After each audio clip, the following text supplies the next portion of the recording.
All right, we have got a Seeburg Consolette jukebox wall box. It's almost in mint condition. It looks like there's just a little bit of bubbling up here on the very front part of the chrome, but only noticeable from certain angles.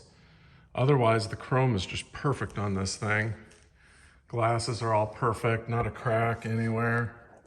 Speaker grills look good. It's nice and clean. The title strip thing seems to work, though I'm having trouble getting it to go. There we go. Yeah, this hasn't been turned in a long time. They're probably sticking together, yeah. Yeah. Oh, and it looks like there's a piece of tape there I need to get off. I'll get that off. But anyway, title strips are all in really good shape. Now, I don't know how much you know about wall boxes. When I first got these, I was like a teenager, which tells you it was a long time ago.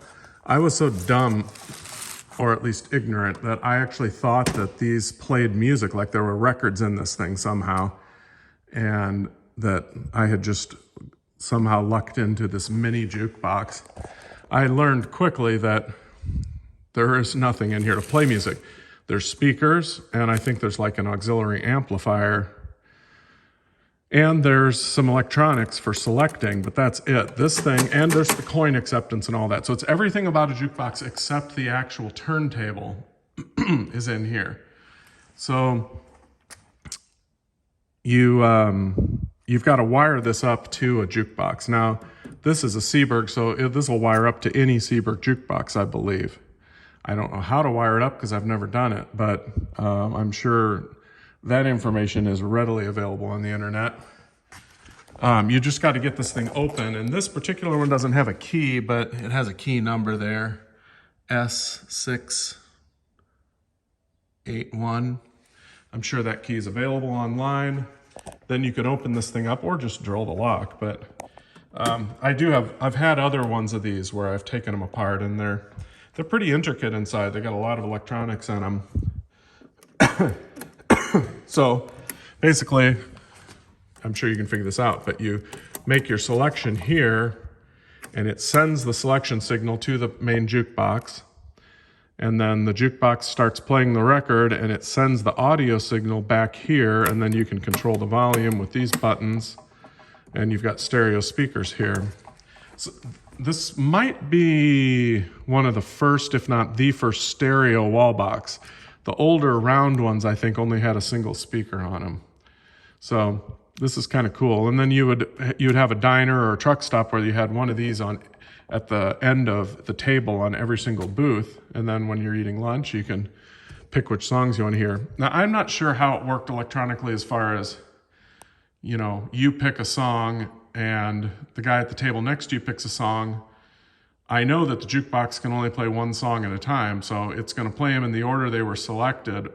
What I don't know is, does it let me listen to the song that the guy next table selected? I think so.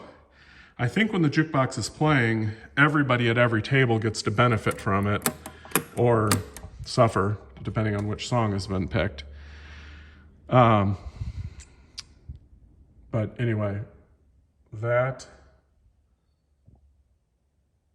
sorry, I just got a notification on my phone I was reading. That's about it. So this is a pretty cool thing. And I mean, you can just get into this. It's got lights that light it up. You could just put a little power supply in this thing and just light it up and have it as decoration in your rec room or in your kitchen on your table or on your counter just for fun. Or if you've got a Seeburg jukebox, heck, wire the thing up and use it. I mean, they made tons of jukeboxes that would work with this. So anyway, there you go.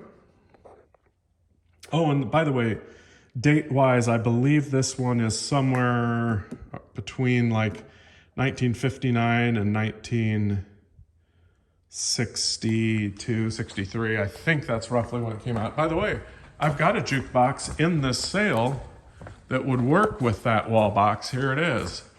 The DS160. This is precisely one of the jukeboxes. In fact, Probably this jukebox came out right around the same year as that wall box. You can see the fonts all the same on the Seeburg. Same selection, see, you notice. So yeah, if you buy this jukebox, maybe buy that wall box too, and then you can hook the two together. It's a one-stop shop for all your Seeburg jukebox needs. And then I've got another wall box I'm going to be selling down here that's not quite as nice as this one, but still decent. So that'll be coming up in a minute.